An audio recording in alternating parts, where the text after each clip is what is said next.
Hernandez, and today we're still going to look at When I First Held You, edited by Brian Gresko.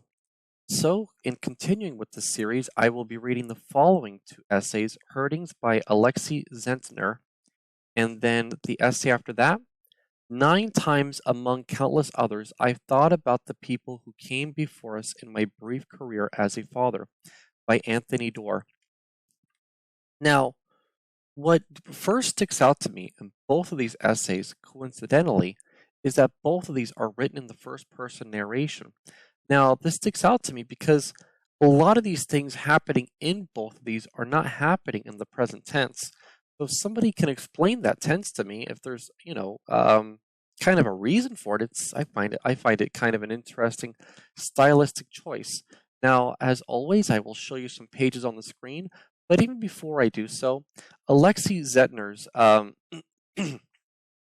his piece is quite interesting in that he has two young daughters, or at least at the writing of this, and he's kind of recalling back a troubling letter he found of his father's. Now, it has given him quite a bit of reflection throughout his life, and he still goes back to that a bit, and I should make sure that I use precise words here, but, so here, my brothers and I were anchors, and we didn't just feel him from, just keep him from sailing for new lands. We kept his head below the water. So there's a little bit of a theme of this, right? That even as one of the pages I'll show you here, Alexi Zentner constantly feels tired as his time as a father, constantly falling asleep anywhere and everywhere. And are these anchors in our life good? I mean, the anchors in my life, they are the best thing in my life, but the time that they consume is not just time directly with them.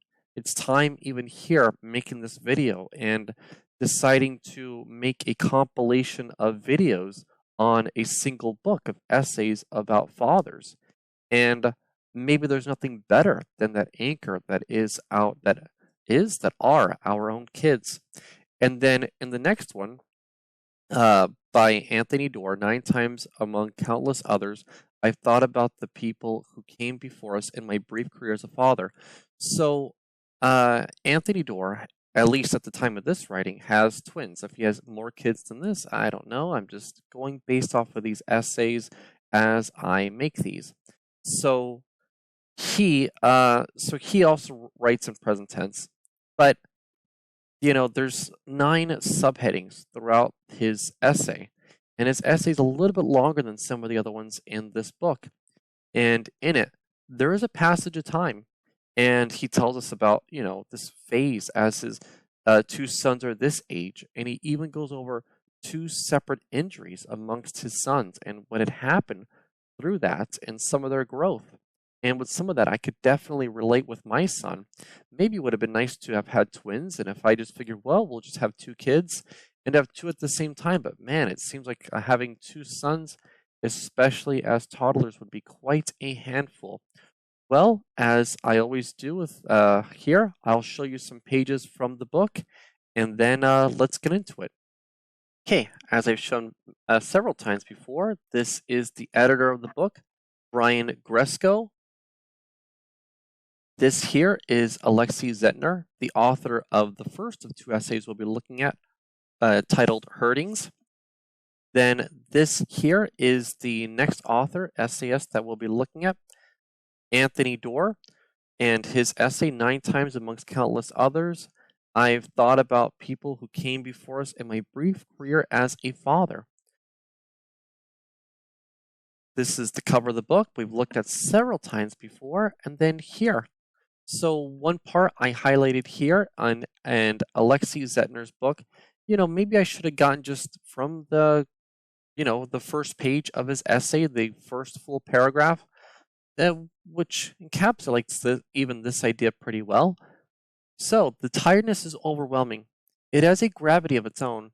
I fall asleep watching television. I fall asleep stopped at a red light.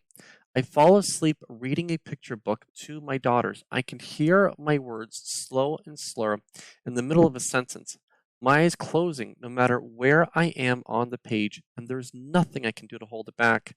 One day my wife comes out of the bedroom and finds me asleep on the living room floor. Zoe is playing with her doll and sitting on top of me like I'm a bean bag. Yeah, I could imagine the exhaustion. I've never been so quick to fall asleep, but I can definitely imagine what that sensation would feel like.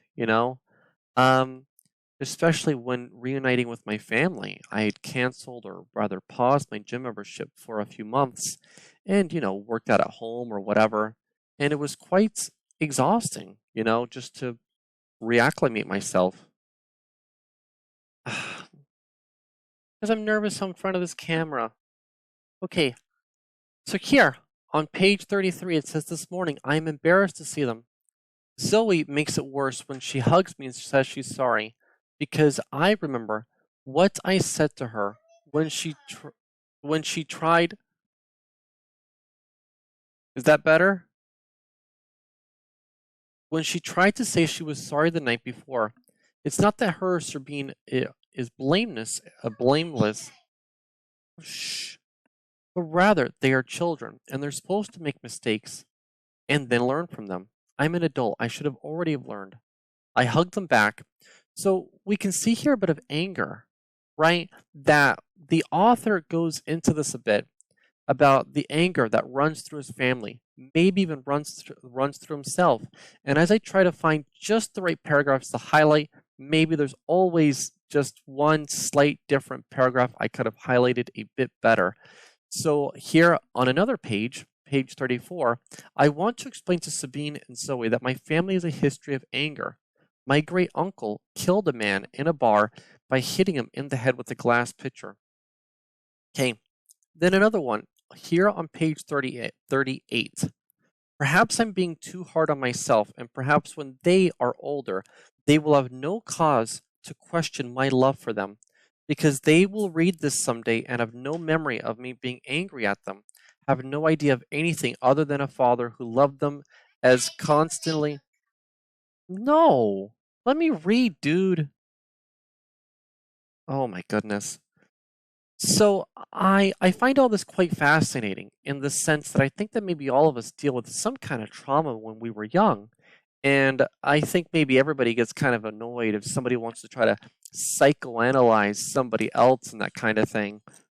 But I I do wonder what is fair for him to question about that with himself or not. I mean, it it is something that I think we should all ponder about ourselves, to know ourselves and to, have proper internal dialogues and whatnot.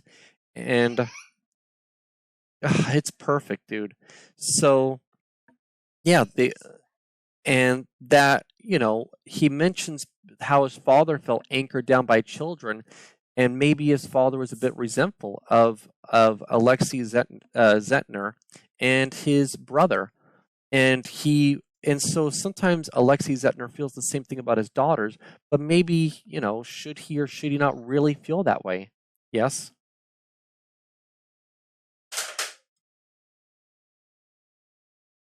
Oh my goodness. Okay, here, so now we're looking at the next essay by Anthony Doerr. Now, I highlighted this part because of the narration, not as much that something stuck out to me about, some insight into fatherhood as much, but I just like this part of this narration in a sense. On Thanksgiving morning, I take Henry and Owen, his twin sons, to a Roman landmark known as the Protestant Cemetery. Inside the walls are umbrella pines, box hedges, headstones in clusters. The Pyramid of Cestius, a magistrate's tomb 100 years older than Nero's party villa, looms half inside the walls. So I find this quite interesting because when he says I take on Thursday morning, I take, that he would choose this narration style rather than to write in the past tense, and it just kind of stuck out to me. Starting on the beginning of page 45, what stuck out to me is this. In the States, practically every time someone would stop us on the street or in the grocery store, they gesture at the stroller and say twins, that you have your hands full. They'd mean well, of course. Now here, but to be reminded of something you can't forget is debilitating. I prefer the Italian mothers who lean over the stroller and whisper, so beautiful. It does make me think a little bit about how living overseas, somebody will look at my oldest son, the one who keeps interrupting, and I wonder if I'll just keep this take anyways, and just, yes, yes.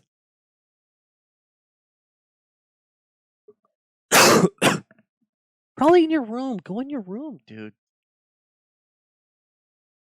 Go in your room. Oh, you can't. Oh my goodness. He can't go in his room. He can't. Oh my goodness. So it does stick out to me because people will say he has big eyes. Go to mommy, please. Oh my gosh. So here, well, I think I'll skip ahead a bit. Okay, here. So we have skipped ahead, but yet the narration style stays the same a bit. Here on page 48, it says, we buy a house with the slate stone fireplace, one crystalline, frosty night when they're not quite 2 years old. Henry and Owen refuse to go to bed. They sprint laps around the room, family room, singing Chasing, Chasing, and Owen chants Jump, Jump.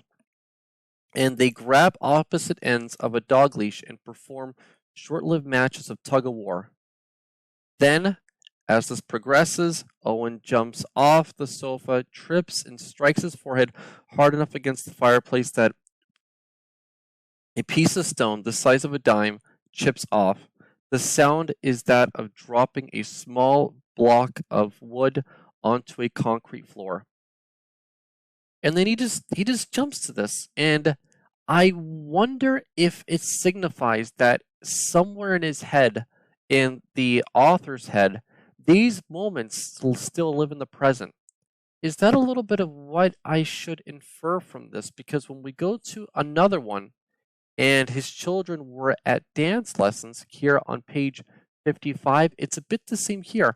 Or maybe I'd skip that one a bit. Oh my gosh. When you watch your kids begin to grow up, you cannot help but to feel yourself in permanence more acutely. You cannot help but to see how you are one link in a very long chain of parents and children, and that the best thing you have ever done and will ever do is extend that chain to be part of something greater than yourself. That's really what it means to be a father. To be continually reminded that you are taking part in something much longer than your own terrifyingly short life. Yeah, I may not think of my own time as so terrifyingly short, but I do think about that chain to my children and so forth, and what those connections will be and everything else. Now, maybe I would just keep this take of these videos with my son in the background to show my own connection to these texts and to my own life. So I suppose I'd skipped one of the previous ones, which I thought maybe I got with Anthony Doerr, highlighting another injury with that is one of his sons had experienced, but it does seem like the tense shows something ongoing or in the moment. Now I think that those are enough, and well, I do not think that my son will let me make any that much of an outro. So with that, I don't think I really can. So thank you so much for your time and for your attention, and have a wonderful day and take it easy. Bye.